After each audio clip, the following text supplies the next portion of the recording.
हाजी सबू सिद्दीक ने अपनी शुगर फैक्ट्री पूरी तरह से बंद कर दी। ये फैक्ट्री इतनी बड़ी थी कि इसके जरिए बनाई गई शुगर पूरे इंग्लैंड में इस्तेमाल की जाती थी। बहुत कम लोग जानते हैं कि बाटा कंपनी भी मुसलमानों की थी, जिसे असहयोग आंदोलन के दौरान एक अंग्रेज ने खरीद लिया था। आपको ये जानकर शायद हैरानी हो कि भगत सिंह का केस लड़ने वाला शख्स भी एक मुसलमान था।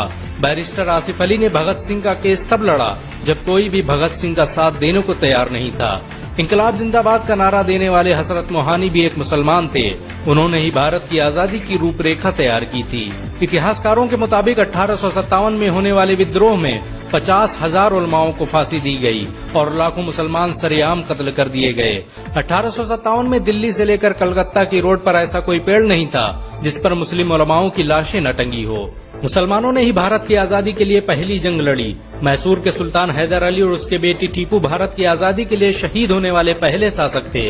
मशहूर क्रांतिकारी अशफाकुल्ला खान सबसे कम उम्र में फांसी पाने वाले भारत के पहले व्यक्ति थे। बहुत कम लोग जानते हैं कि जय हिंद का नारा एक मुसलमान आबिद हसन सफानी ने दिया था। ये नारा आज भी भारतीय सेना और शासकीय प्रणाली में सम्मान स्वरूप इस्तेमाल किया जाता है। तिरंगे का निर्माण करने वाली सुरैया तैयब जी भी एक मुसलमान थी। उन्होंने ही भारत के राष्ट्रीय ध्वज को वर्तमान रूप दिया था। कानपुर में पैदा होने वाले अजीमुल्लाह खान ने ही मादरे वतन भारत की जय का नारा दिया था, जिसमें बाद में कुछ सांप्रदायिक लोगों ने माता शब्द को जोड़ दिया। आपको ये जानकर शायद हैरानी हो कि भारत का पहला राष्ट्रीय गीत अजीमुल्लाह खान ने ही लिखा था। बहुत कम लोग जानते हैं कि मौलाना कासिम नानोतवी ने दारुल उलूम देवबंद की स्थापना अंग्रेजों को भारत से निकालने के लिए की थी। इस मदरसे का मकसद देश में ऐसे नौजवानों को पैदा करना था जो भारत की आजादी में योगदान दे सकें। रेशमी रुमाल आंदोलन की शुरुआत करने वाले मौलाना महमूदुल हसन और मौलाना उबैदुल्ला सिंधी दारुल उलूम देवबंद के ही छात्र थे। मौलाना उबैदुल्ला सिंधी ने सुभाष चंद्र बोस के साथ मिलकर भारत की पहली अस्थायी सरकार की स्थापना की थी और वह भारत के पहले गृह मंत्री भी थे। आपको ये जानकर शायद हैरानी हो कि मौलाना महमूदुल हसन ने ही 1920 में गांधी को महात्मा का लक़ब दिया था। उनका ये नाम इतना मशहूर हुआ कि पूरी दुनिया में गांधी महात्मा गांधी के नाम से जाने जाने लगे। महमूदुल हसन ने ही हकीम अजमल खान के साथ मिलकर 1920 में जामिया मिलिया इस्लामिया यूनिवर्सिटी की स्थापना की थी, ताकि भारतीय शिक्षा तंत्र को अंग्रेजों के चंगुल से आजाद करवाया जा सके। आपको ये जानकर शायद हैरानी हो कि काला पानी जैसी दर्दनाक सजाओं को पाने वाले 90% से अधिक लोग मुसलमान थे। अंडमान निकोबार में आज भी सबसे ज्यादा कब्रें मुसलमानों की हैं। मुसलमानों के अलावा दूसरे लोगों ने काला पानी से बचने के लिए न सिर्फ माफीनामे लिखे बल्कि अंग्रेजों की मुखबिरी भी की।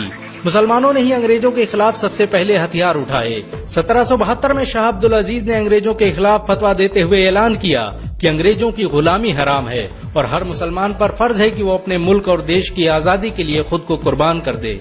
1857 में होने वाले विद्रोह की प्लानिंग एक मुसलमान मौलवी अहमदुल्ला शाह ने की थी।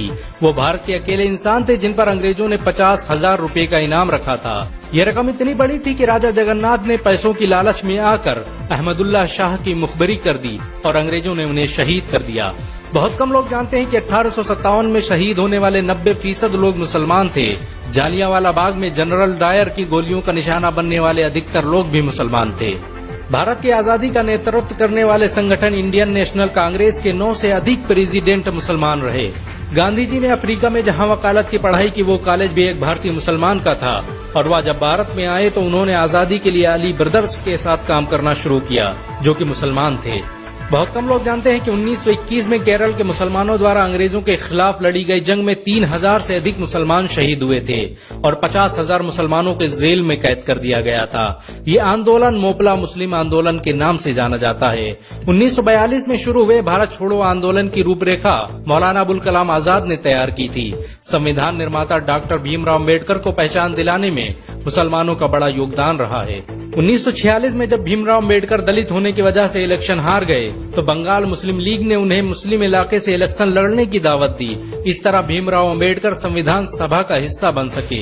अगर मुसलमान भीमराव अम्बेडकर को इलेक्शन न जिताते तो उन्हें कभी भारत के संविधान को लिखने का मौका न मिलता। भारत की आजादी के लिए सबसे ज्यादा लेख, शायरी, गीत और किताबें मुसलमानों ने ही लिखी। अल्लामा इकबाल के जरिए लिखा गया सारे जहां से अच्छा आज पूरे भारत में गाया जाता है। आपको ये जानकर शायद हैरानी होगी कि देश के लिए शहीद होने वाला पहला पत्रकार मौलाना मीर बाकर एक मुसलमान था। भारत की आजादी के लिए मुस्लिम राजाओं और महाराजाओं ने अपने खजाने खोल दिए। कोलकाता के हाजी उस्मान सईद ने अपना सब कुछ भारत की आजादी के लिए कुर्बान कर दिया। हाजी उस्मान की अमीरी का अंदाजा इसी बात से लगाया जा सकता है कि 1920 तक कोलकाता में बनने वाला हर स्कूल और हर बड़ी बिल्डिंग उन्हीं की थी। कोलकाता के पहले सुपर स्टोर कैश बाजार की बुनियाद हाजी सईद ने ही रखी थी, लेकिन बाद में उन्होंने अपनी सारी दौलत देश को दान कर दी और खुद एक किराए के घर में रहने लगे। अमीर हमजा और अब्दुल हबीब यूसुफ मरफानी जैसे मुसलमानों ने अपनी अरबों रुपये की संपत्ति देश की आजादी के लिए कुर्बान कर दी। सुभाष चंद्र बोस द्वारा अफगानिस्तान में स्थापित की गई सरकार में 9 में से 5 मंत्री मुसलमान थे। भारत की आजादी के लिए देश भर में मौजूद मस्जिदों को किलों की तरह इस्तेमाल किया गया। इन मस्जिदों में सुबह शाम हर वक्त भारत की आजादी के लिए ऐलान हुआ करते थे। आजादी के वक्त कोई मस्जिद ऐसी नहीं थी जिसकी दीवारों पर मुसलमानों का खून न लगा हो। इन सब के अलावा ऐसे करोड़ों मुसलमान हैं जिन्होंने भारत की आजादी और उसकी अस्मिता के लिए अपना सब कुछ कुर्बान कर दिया। सच तो ये है कि भारत की आजादी मुसलमानों के बगैर मुमकिन न थी। भारत आज भी आजादी के लिए मुसलमानों का एहसानमंद है।